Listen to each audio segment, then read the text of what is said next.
Не мога да повярвам. Не мога да повярвам. Не мога да повярвам. Вау. Вау. Наистина. Толкова съм щастлив за вас. Толкова съм щастлив. Наистина дайте ви си за ръката. Честито. Честито. Днешният клип.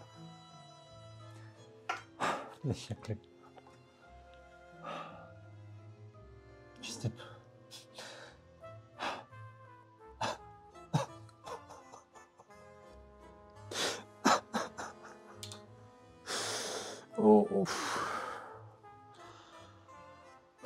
Днешният клип наистина имам толкова интересни графики за вас, че направо не мога да спра ви се радвам на какво попаднахте. Наистина, аплодисменти още един път за вас. Аплодисменти още един път за вас. И само между другото, прочетете и това съобщение. Преди да гледаме клипа, окей? Аре, по-бързо, да не си в трети клас. В трети клас? Затваряй клипа бързо. А за всички, които не са в трети клас и са, надявам се, по-големи, искам да им кажа следното. Очевидно е, че това е най-трудният пазар, супер непредсказуем и каквито и фантазии и предсказания да си правим, няма гаранция, окей? Отдавна изглежда, че няма гаранция, но ако сте гледали последното ми видео, в което видяхме как Том Ли прави предсказания, доста по-интелигентен човек от мене, доста по-успешен от мене, човек има 200-300 милиона лично богатство. Имаш ли 200-300 милиона богатство? Да? Но ако нямаш, нека ти кажа следното. Има причина този цикъл да изглежда толкова по-странен и нищо от това, което очакваме да не се разиграва по начина, по който искаме. И това е защото се намираме в съвсем различен момент в цикъла. Именно горе-долу кулминацията. Но както знаете, върховете са процес. И когато говоря за връх, нямам предвид биткоин, защото според мен, разбира се, биткоин е далеч от връх на макро. Или поне ако не е далеч като време, то е далеч по отношение на цена. Да не говорим за криптовалутите, които според мен се намират именно в така наречения казъм. Казъм, от който биткоин изплува съвсем скоро и в момента се намират останалите криптовалути в него. Според мен това, което предстои следващите няколко години за крипто е повече от фантастично и днес ще ви го покажа именно на графики, които ще ви удивят. Намерих толкова много брутални прилики, фрактални сравнения, че просто ви е бедна фантазия. Без да губим повече време, нека се потапаме към видеото на първо. Харесайте видеото, преди сте го гледали. И между другото, абонирайте се за канала. За последния месец има по-малко от 30 човека, които са дошли в канала. Ще правя клипове за Big Brother скоро. Точно сега. Иване, стига. Бате. Не. Ако тезата на Том Ли е вярна и всъщност P2E съотношението трябва да се покачи още, тъй като пазара е устойчив, приходите се вдигат, компаниите, които имплементират изкуствен интелект, започват да виждат все повече печалби и технологиите, които виждаме всеки божи ден да излизат, стават все повече, все по-брутални и сякаш ни водят към все по-интересно място. Първото сравнение, което е най-маловажното, но има място в този клип, е всъщност Мета отляво, Cisco отдясно. Cisco, най-голямата компания през .com балона и какво виждаме и в двата случая. Всъщност, след като направят първия си така по-интересен uptrend и следва една корекция, която води до lower low, такъв тип бързо възстановяване с само една малка засечка и след което брутален all-time high е същото, което виждаме и при Мета в момента, като дори тези остри и бързо изкупени корекции е точно това, което също виждаме в момента, нищо, че Мета падна от около $800 до 620 в момента. Не би трябвало да има нищо, което да притесни пазара и да позволи на този брутален рън да продължи нагоре. Разбира се, той няма да е толкова висок, колкото е бил при Cisco, но при всяко положение ще видим blow off top не само за Мета, но и за другите гиганти от фантастичната седморка. Седморката, за която ще говорим днес и то доста. След като обикновено виждаме, че такъв тип графики избухват нагоре, това означава, че като цяло целият пазар би трябвало да има силата да направи това, защото едва ли Мета ще бъде единствената компания, която ще расте. И стигаме до криптопазара, който, както ви казвам, остана без биткоин в него, защото биткоин вече е самостоятелен актив, който се движи с традиционните пазари, а крипто остана в своят казам момент. Пак ще сложа и тук тази картинка, въпросния казам, в който е изпитанието на технологията. Има ли смисъл от нея? Изобщо струва ли се да остане? И в момента се вижда как започват да й търсят причини да остава и причините стават все повече. Няма да ги повтарям пак. HIX 402, токенизиране на акции, стейблкоини и всякакви други неща имат място в новата финансова система. Това, което виждаме в момента е именно точно както BNB по време на миналият булран.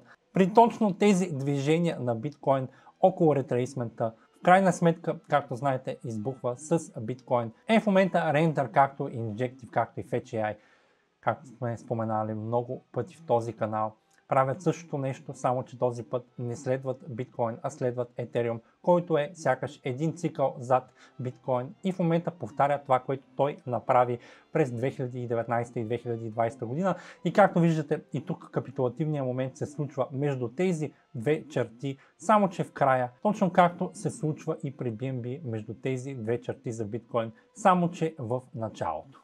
Ако тази графика ни говори за това, че най-лошото е приключило и ни предстои възстановяване, то всъщност по кое може да открием това възстановяване за пазарите?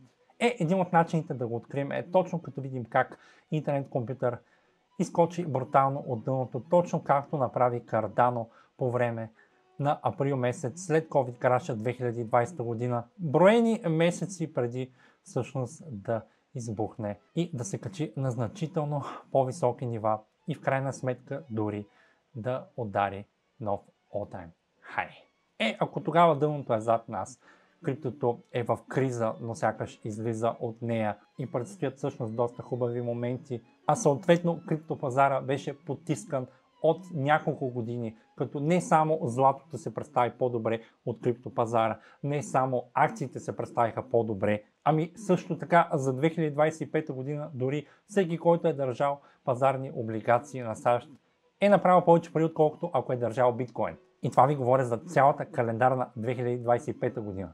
То тогава веднага ни става ясно, че ние сме в един тренд на потискане, което става близко до акъла, след като сетим, че най-вероятно сме в казан.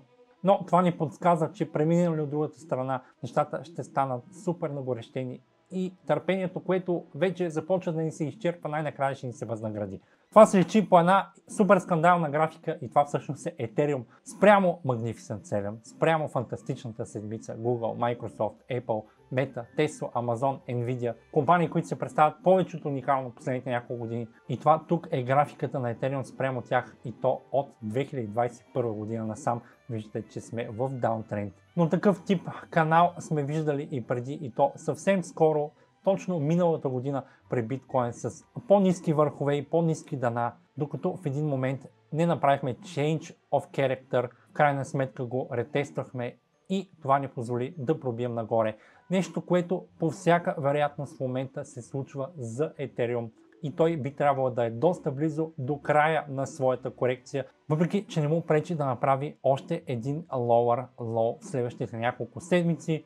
Нещо, което се подсказва доста добре в именно този момент, когато предстои крос на оранжевата линия да мине под зелената, което обикновено води до помпа, но в крайна сметка води до lower low и чак тогава вече имаме отново кръстосване, което повежда и актива нагоре. Както виждате, това се вижда не само по този показател, но и по ето този, в който началото на вълната, която води до най-ниското дъно, е именно и място, от което се отблъсква за надолу. И в двата случая, но в крайна сметка бива пробито, стои се около него в колебание, за да обере страха максимално и в крайна сметка пробива нагоре. Сами се сещате, че в момента пазарите са в толкова голям страх, че ако всъщност това е пика на булмаркета, аз да не съм фрактал това. Но всъщност, ако сравним и биткоин спрямо фантастичната седморка, виждате, че той също не е успял да влезе в булран от 2021 година сам, като дори той не е бил кой знае какъв булран, защото движението е супер по-малко, отколкото това през 2017. Именно движението на последният булран, преди да влезем в доста голям рейндж, 8 годишен такъв. Нещо, което отново сме виждали при BNB, както съм показвал и преди. И не са изключени такъв тип движения по време на компресия. И дали в момента не се намираме точно някъде ето тук, преди да пробием нагоре. Може би за това ще ни потвърдят следващите няколко графики. Пак ви повтарям, останете до края на видеото, тъй като последната графика, която съм ви подготвил, е нещо, което може би никой не се е сещал да погледне до сега. И нещо, което изглежда толкова булиш, че просто.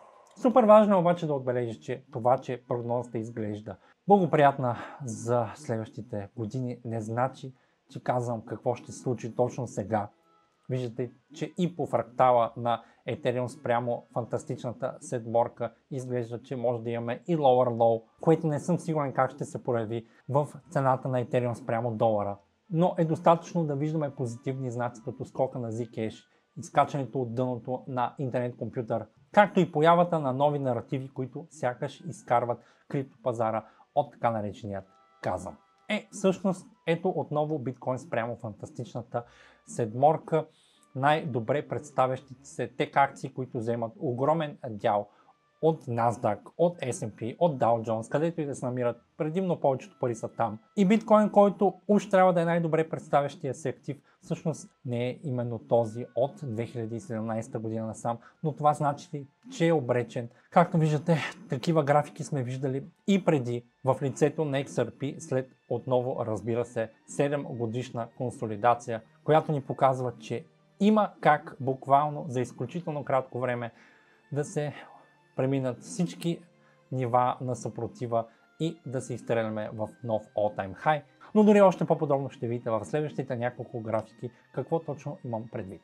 Обаче ако стигаме до извода, че самият биткоин като идеология, като концепция, като мрежа не може да пробие в нов all-time high от 7 години спрямо най-добре представящите се акции, то тогава някой от вас ще каже защо да гледаме примерно XRP спрямо същите Magnificent 7. Причината за това е защото XRP пък се намира в фантастичната седморка на крипто и също обръщане на тренд там ни показва, че пък парите са готови да влезнат в по-малките проекти от фантастичната крипто седморка. Както виждате, тази графика в момента се намира в доста интересен момент. Имаме голям спад, имаме задържане на даната. Виждаме такава прилика при Dogecoin през 2023 година. В крайна сметка имаме пробив на това ниво. Тук също нивото е пробито за секунди, буквално за стотни. В крайна сметка имаме отказ, точно както имахме и тук, но виждате, че това не пречи по никакъв начин на този тренд да продължи нагоре, защото все пак 7 годишен тренд също имаме тук, който показва сила на обръщане и то един път като тук е пробил този връх, втори път като задържа това ниво и трети път като всъщност обръща и това ниво или по него достига 3 точки, които показват обръщане, което ни говори, че по всяка вероятност сега е момента да видим продължение на този тренд нагоре. Разбира се, сега не означава веднага, това може да продължи и 6-7 месеца, но траекторията е нагоре, което подкрепя и тезата за удължаването на цикъла. Удължаване на цикъла, което ако се проиграе по начин, по който разглеждаме от доста време в канала, би означавал по-брутален скок за биткоин, колкото си мислим. Сега, възможно ли е това да се случи? Да. Голям ли е шанса? Няма как да знам.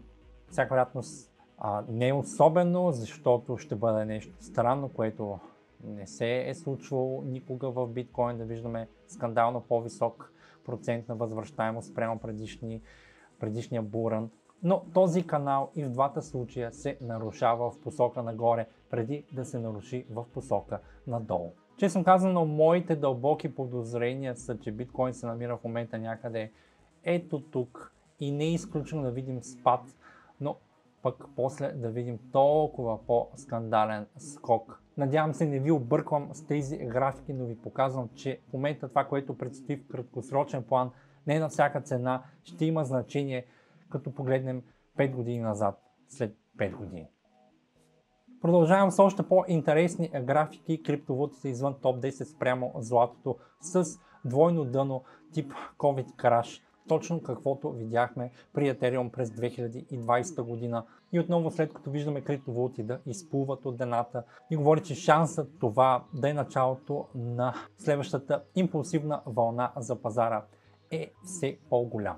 Съответно искам да забележите и тук приликите между биткоин спрямо Magnificent 7 и Google в своето начало.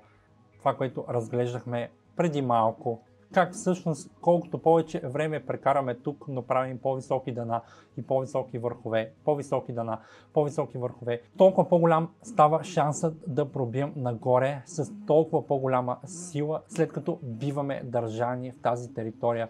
Буквално, както казах, 7 на този етап вече почти 8 години. Също нещо ни говори и тази прилика от Nikkei, японския фондов пазар, когато върви към своят голям бум през 90-те години, когато именно удар и своя пик, от който не може да се възстанови около 30-35 години. Буквално тази година излезе в нов all-time high. Но виждаме интересни прилики и когато сравним Amazon, една от най-добрите компании и през 2000-те години, но практически ауткоин тогава за пазара на акции, точно каквото е и Avalanche в момента. Това, че говоря за него, не значи, че мисля, че е най-уникалният проект и това е съвет за купуване, защото не е. Много давам като пример за проект, който проявява някаква устойчивост, изглежда, че има някаква сила.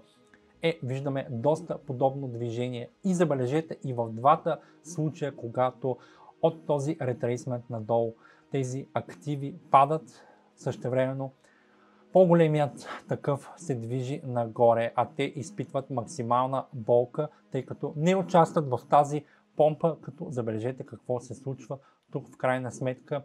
Преди да дойде финансовата криза през 2008, Amazon все пак успява да направи едно силно движение нагоре, така че да настигне самият индекс, в случая S&P, точно каквото може би ще направи и Avalanche в края на булмаркета. Сравнително внезапно виждате, че за да се случи това, обаче големият актив трябва също да започне да катери и да навлезе в дистрибуция. Така че може би това ще бъде добър сигнал за начало на дистрибуция, след като се пробие нивото от 24 милиарда за Avalanche, точно както е станало при Amazon. В момента, в който се пробива това ниво, вече движението за S&P е свършило и започва дистрибуцията и в крайна сметка краш. Ето ви друг интересен пример с компания наречена Iron Limited.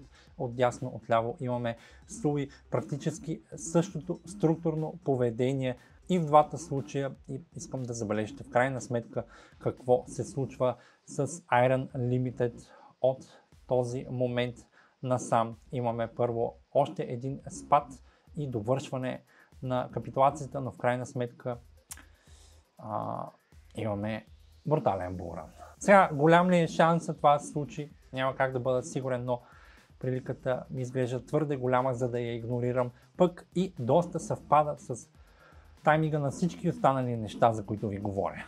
В тази връзка подмятам и съвсем случайно проектът Trend, който пък доста имитира структурата на Ethereum през 2024 година, преди да направи higher high, което ако и тук се случи, би индикирал, че започваме да навлизаме в risk on, което пък и сякаш е все по-вероятно, като гледаме, че навлизаме в QE по време на bullish пазар. Стигаме до всъщност това, което всички искат да знаят, и то техните криптовалути, как ще се представят, ако виждаме XRP, Ethereum и биткоин спрямо фантастичната седморка. Както виждате, те имаха двойно дъно спрямо тях. Доста слабо представяне, но не са в супер кризисен момент. Не са си счупили булиш структурата, която оформиха през 2021 година. Тъй като за разлика пък от Ethereum, те поне имаха истински буран през 2021 година.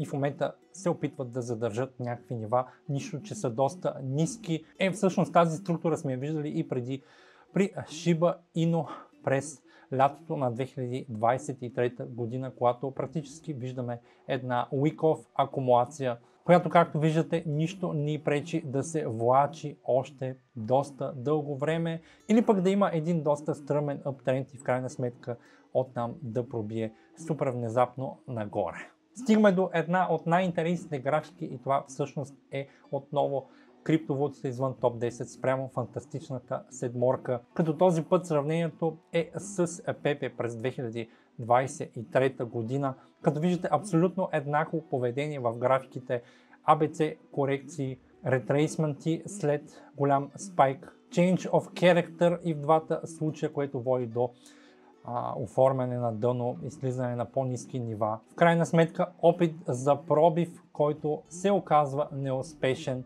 и в двата случая, като тук имаме разлика в начина, по който се случва този ретрейсмент, но като цяло има няколко варианта, това са два от тях. Първия път да видим това движение, част от него да пробие, както тук се случва, но тук не се случва при Pepe, в крайна сметка обаче тази сила му дава увереност да пробие, но опитът е неуспешен, все пак се слиза надолу да се проверят определени нива, издържат и тръгваме нагоре. В момента се намираме именно в този кризисен момент за криптовалутите извън топ 10 спрямо фантастичната седморка, което също ни говори, че ако те са в такова историческо дъно, то наистина наближава края на трудните пари на рисков и навлизаме в доста по-благоприятна фаза за всички пазари.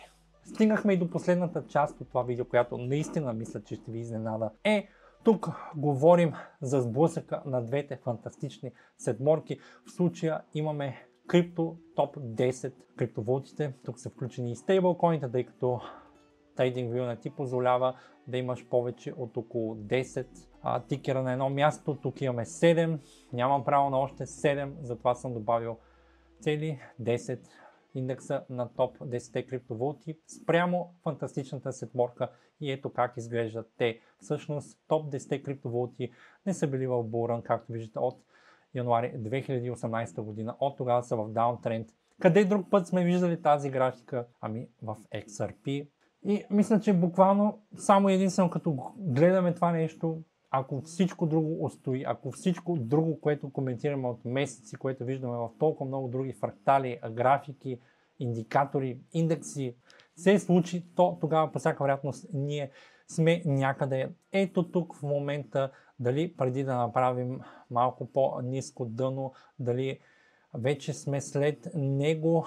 Този момент на структурата е доста неясен, може да се протака без проблем, буквално половин година, може и повече и след това движението нагоре да се случи изключително бързо, но тази компресия, която имаме от толкова много години, която продължава да държи нива, няма как да не се изплати и няма как да не видим кулминация. Може би не е случайно това, че видяхме всички да приемат криптото с отворени обятия, защото предстои голямата криптокулминация. Приятели, това е супер цикълът, който искаме да видим и това е тезата, която реших да ви изложа днес. Кажете ми вие в коментарите какво мислите и също така заповядайте в Telegram, където ще кача скриншоти на всички тези графики, за да си ги разгледате сами по-отделно. Ако оценявате това, което правя, ще съм много благодарен да оставите рейтинг на видеото, да се абонирате за канала и да джойнете в Patreon, където качвам 8 анализа на месец, които ще ви заревят главите всеки един път. Аз бях вашия любим човек в интернет, Киберхора.